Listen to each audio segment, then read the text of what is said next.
사람들은 내 몸에서 락스 냄새와 음식물 쓰레기 냄새가 난다고 코를 막고 지나간다. 강남의 으리으리한 주상복합 아파트. 매일 아침 4시 반 나는 남들이 버린 양심을 치우고 남들이 뱉은 가래침을 닦으러 출근한다. 허리는 이미 기역자로 굽었고 손가락 마디마디는 류머티즘 관절염으로 퉁퉁 부어올라 걸레 하나 짜는 것조차 고문이다. 하지만 나는 쉴 수 없다. 내 목숨보다 귀한 놈. 내 아들이 남기고 간 유일한 핏줄, 지훈이를 대학에 보내야 하니까. 벌써 15년 전 일이다. 내 아들이 공장 기계에 끼어 비명 행사하고 사무제도 지나지 않았을 때였다. 장례식 내내 상복을 입고도 눈물 한 방울 없이 휴대폰만 들여다보던 며느리.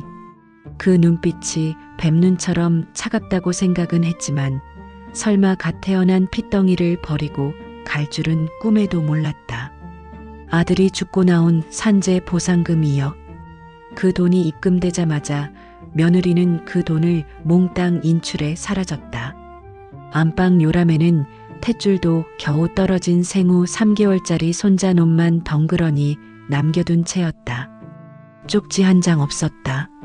마지막 저지라도 물리고 갔으면 내가 이렇게까지 원망스럽지는 않았을 거다. 그날부터 지옥이 시작됐다. 돈 한 푼 없이 늙은 내가 핏덩이를 안고 할 수 있는 건 아무것도 없었다.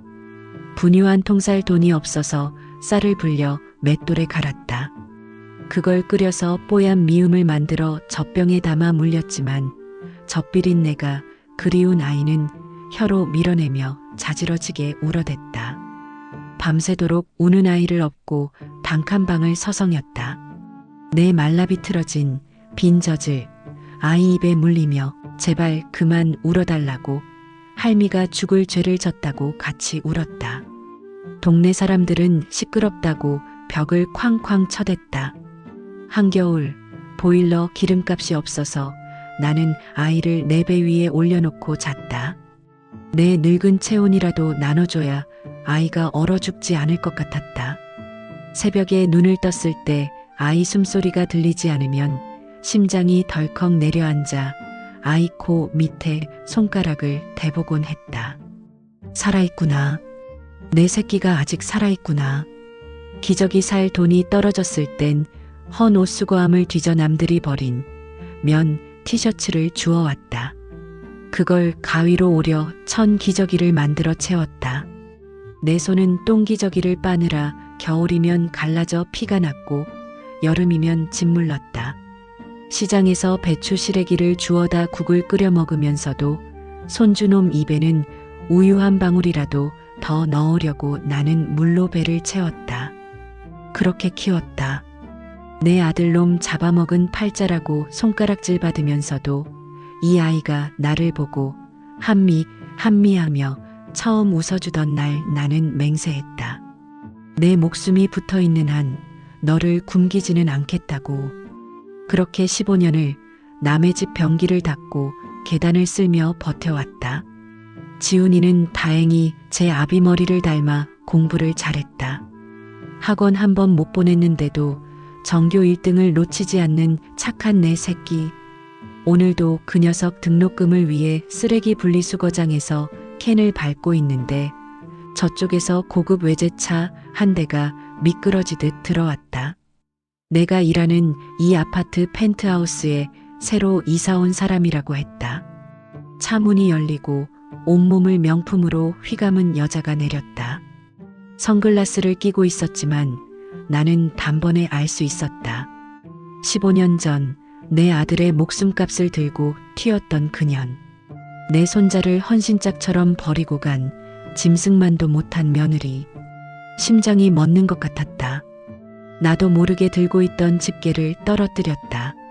그 소리에 여자가 고개를 돌려 나를 봤다. 선글라스를 살짝 내린 그년의 눈이 나를 훑쳤다. 쓰레기 냄새 나는 작업복, 헝클어진 머리, 굽은 등. 그년의 입꼬리가 비릿하게 올라갔다. 어머, 이게 누구세요? 어머님 아니세요? 뻔뻔했다. 어떻게 저런 낯짝으로 내 앞에 설 수 있을까? 나는 부들부들 떨리는 손으로 그년을 가리키려 했지만 목소리가 나오지 않았다. 그런데 그년 입에서 나온 말은 더 충격적이었다. 잘 됐네요.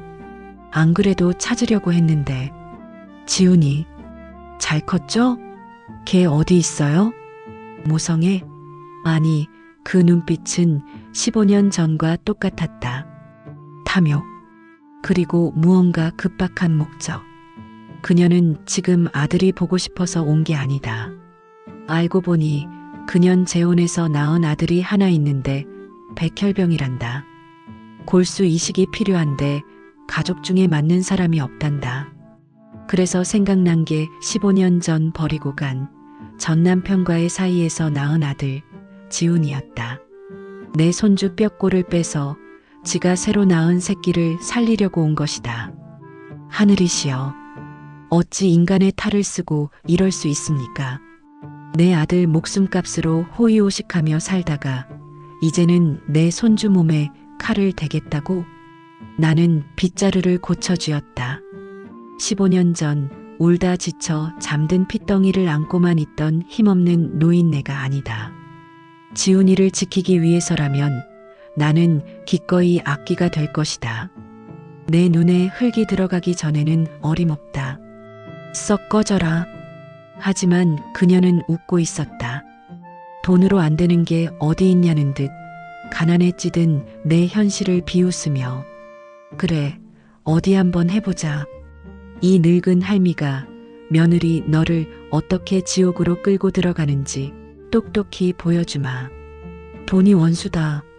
돈이 참으로 무섭더구나. 그녀는 내게 쫓겨나고도 포기하지 않았다. 다음 날부터 내 낡은 판자촌 집으로 사람을 보내기 시작했다. 쌀포대, 한우 세트, 최고급 영양제.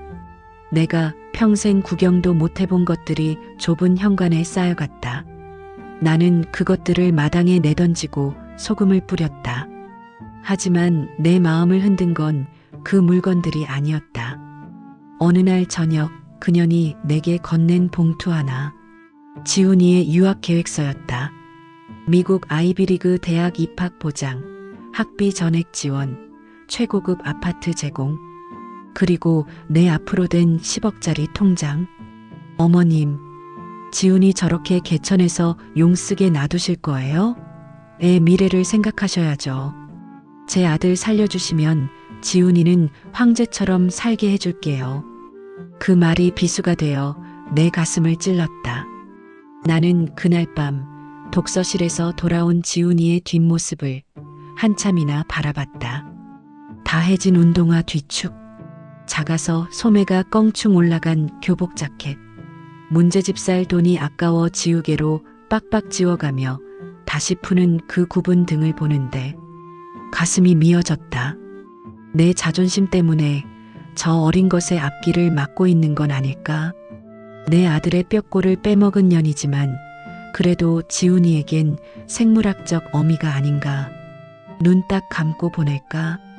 내 콩팥이라도 떼어주고 싶지만 늙은 내 몸뚱이는 쓸모가 없고 젊은 지훈이 몸에 칼자국 한 번 남기면 평생 가난의 굴레는 벗을 수 있지 않을까?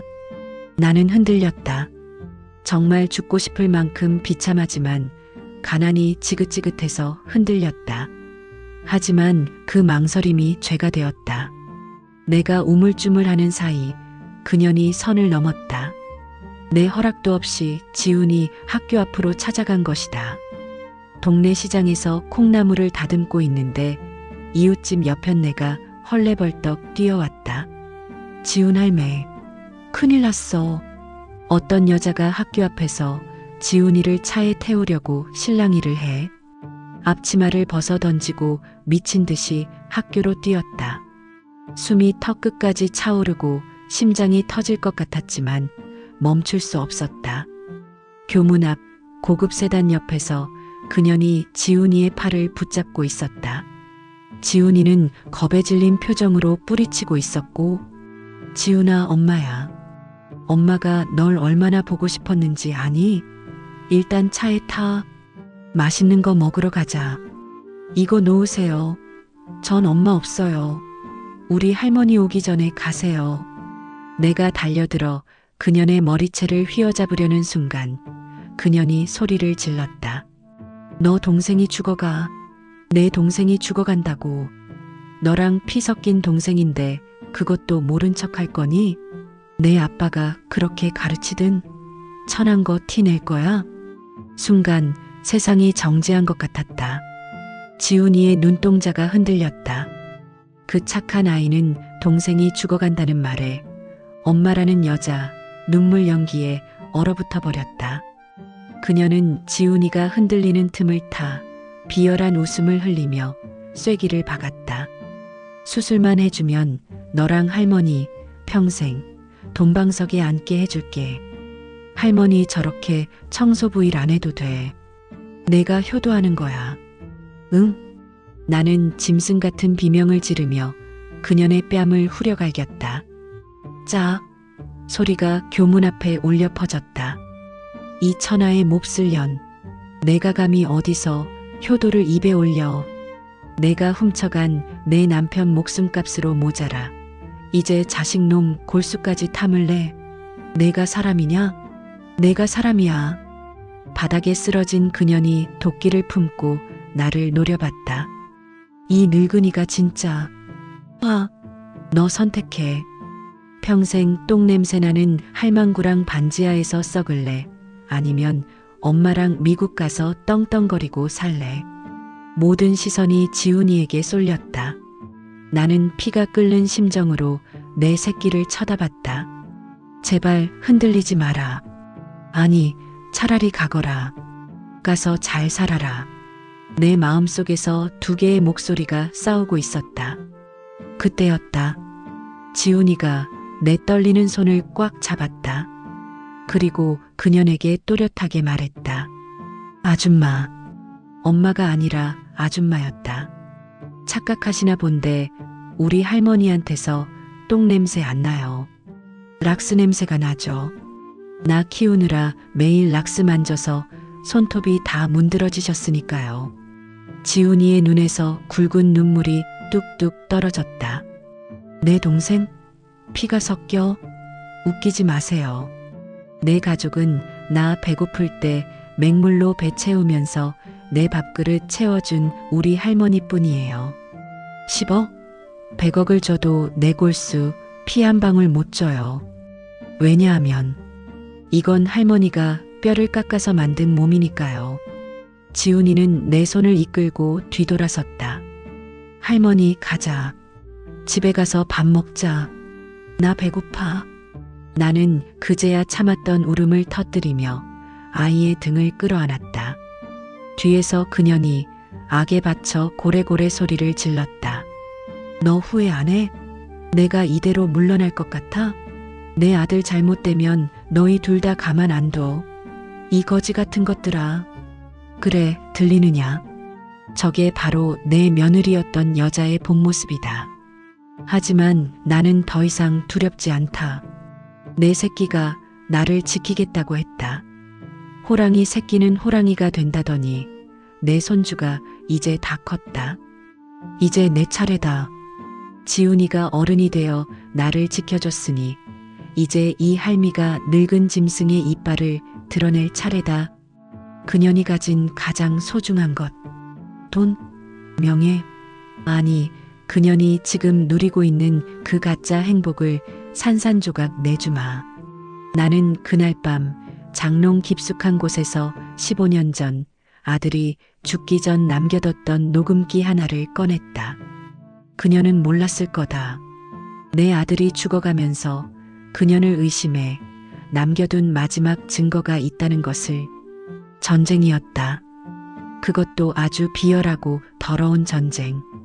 학교 앞에서 망신을 당하고 돌아간 그녀는 이성을 잃은 듯했다. 더 이상 회유나 협박은 없었다. 바로 폭력이 시작됐다. 그날 밤 지훈이가 잠든 새벽 2시였다. 쾅! 쾅! 쾅!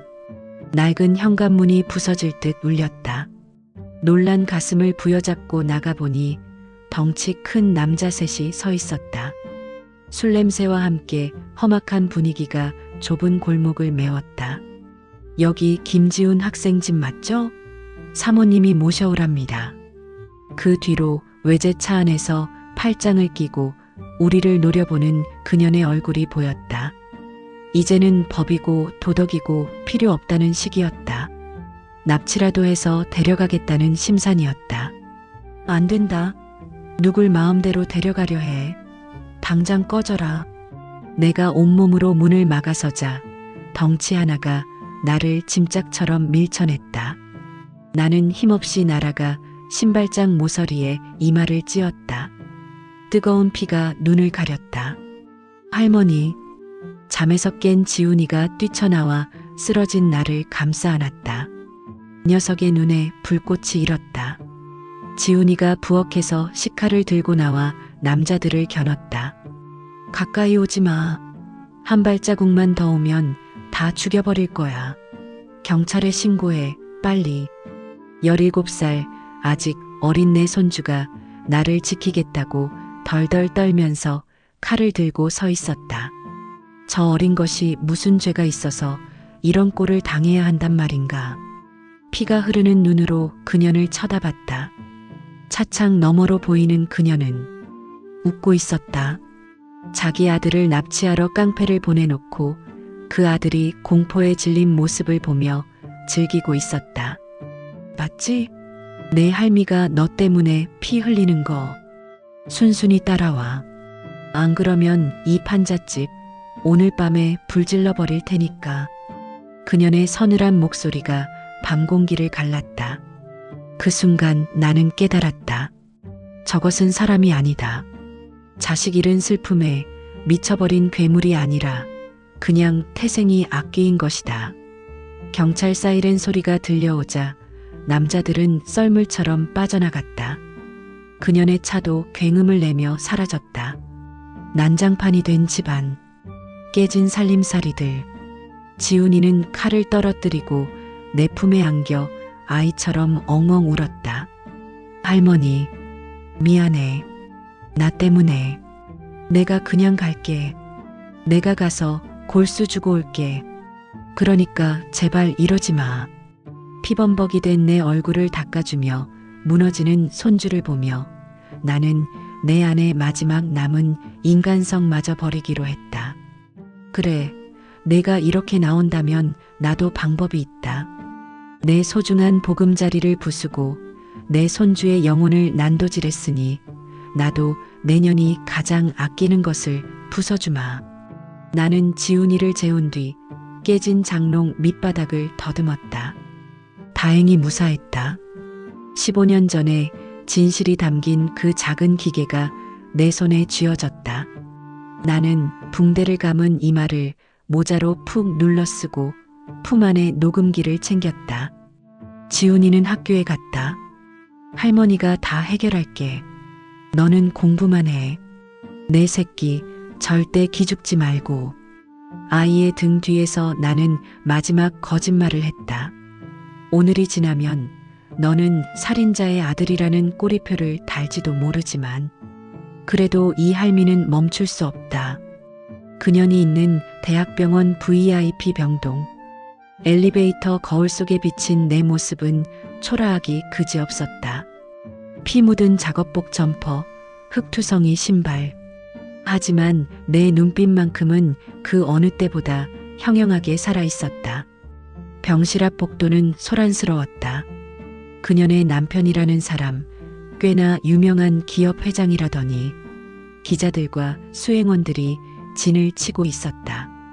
그녀는 그 사이에서 세상 가장 슬픈 어머니의 얼굴을 하고 눈물을 훔치고 있었다. 제 아들을 살릴 수만 있다면 제 심장이라도 꺼내줄 텐데. 역겨웠다. 나는 인파를 헤치고 앞으로 걸어나갔다. 경호원들이 나를 막아섰다. 이봐요 할머니, 여기 들어오시면 안 됩니다. 나는 온 힘을 다해 소리쳤다. 비켜라. 내 손주 뼈골 빼먹으려는 저 마녀 같은 년한테 볼 일이 있어 왔다. 좌중이 순식간에 조용해졌다. 카메라 플래시가 나를 향해 터졌고 가식적인 눈물을 흘리던 그녀의 얼굴이 사색이 되었다. 회장이라는 남자가 미간을 찌푸리며 물었다. 당신 뭡니까? 누군데 내 아내한테. 그년이 다급하게 남편의 팔을 잡으며 소리쳤다. 여보, 저 여자 미친 노인네야. 돈 달라고 협박하는 사람이야. 빨리 쫓아내. 나는 콧방귀를 뀌며 품 안에서 낡은 녹음기를 꺼냈다. 미친 노인네? 그래, 자식 잃고 손주 하나 살리려고 미친년처럼 살았다. 내년이 15년 전에 무슨 짓을 했는지 내가 죽인 내 아들이 증언해 줄 거다. 나는 떨리는 손으로 재생 버튼을 눌렀다. 치직거리는 잡음 사이로 죽어가던 내 아들의 힘겨운 목소리가 병원 복도에 울려 퍼졌다. 연주야, 제발 보험금 다 가져가도 좋아. 근데 지훈이는, 핏덩이는 두고 가지 마. 나 죽으면 애는 누가 키워. 짜증나게 질척거리지 마. 당신 죽은 목숨인 거 의사도 알잖아. 그 돈이면 나 새 인생 살 수 있어. 고아원에 버리든가 노인네 주든가 알게 뭐야. 나 찾지 마. 숨소리조차 들리지 않는 끔찍한 정적. 15년 전 병상에 누워 숨이 넘어가던 남편을 버리고 돈 가방을 챙기던 그 악마의 목소리가 만천하에 드러났다. 그녀의 얼굴은 백지장처럼 하얗게 질려 바들바들 떨고 있었다. 회장은 믿을 수 없다는 듯 아내를 쳐다봤다. 이게 무슨 소리야? 전 남편이 사고로 죽어서 어쩔 수 없이 아이를 시댁에 맡기고 나왔다며? 그 돈으로 빚 갚았다며? 나는 그녀 앞으로 다가가 15년 묵은 한을 담아 말했다. 내년이 훔쳐간 내 아들 목숨값 2억. 그 돈으로 얼굴 뜯어 고치고 신분 세탁해서 사모님 소리 들으니 좋더냐? 내가 버린 내 손주, 내가 쓰레기 주워가며 키웠다. 그런데 이제 와서 뭐? 내가 낳은 자식 살리겠다고 내 손주 꼴수를 달라고? 내가 사람이냐? 회장은 경악하며 뒷걸음질 쳤다. 당신 정말 이런 여자였어? 내 아들 살리겠다는 것도 결국 당신 욕심 때문이었어? 그때 복도 끝에서 경찰들이 달려왔다. 내가 새벽에 신고한 특수주거 침입과 폭행 혐의였다. 김현주 씨, 당신을 폭력교사 및 협박 혐의로 긴급 체포합니다. 수갑이 채워지는 순간 그녀는 악을 쓰며 발악했다. 아니야. 이거 다 조작이야. 저 늙은이가 꾸민 거야. 여보, 나 좀 도와줘. 우리 아들 살려야지. 하지만 회장은 차갑게 돌아섰다. 내 아들, 내 핏줄 더럽히지 마. 당신 같은 여자한테서 태어난 아이라는 게 끔찍하군. 당장 끌고 가세요. 그녀는 짐승처럼 울부짖으며 끌려갔다. 기자들은 그 모습을 찍느라 정신이 없었다. 복도에 덩그러니 남겨진 나는 긴장이 풀려 그 자리에 주저앉고 말았다. 끝났다. 드디어 끝났다. 집으로 돌아오는 길, 해질녘 골목길 어귀에 익숙한 교복 입은 그림자가 서 있었다. 지훈이었다. 그 녀석은 다 알고 있었다는 듯 아무 말 없이 달려와 내 굽은 등을 감싸 안았다. 할머니, 고생했어. 나는 투박한 손으로 손주의 얼굴을 쓰다듬었다. 지훈아, 오늘 저녁은 뭐 먹을까? 할미가 고기 좀 사왔는데. 김치찌개. 할머니가 해준 돼지고기 듬뿍 넣은 김치찌개. 우리는 손을 잡고 집으로 향했다. 부서진 현관문은 고치면 된다. 가난은 여전하고 내 몸은 여전히 쑤시지만 우리 두 사람의 발걸음은 그 어느 때보다 가벼웠다. 아들아, 보고 있느냐? 내 놈 새끼, 내가 지켰다. 이제 편히 눈 감거라. 스방극장 구독, 좋아요 부탁합니다.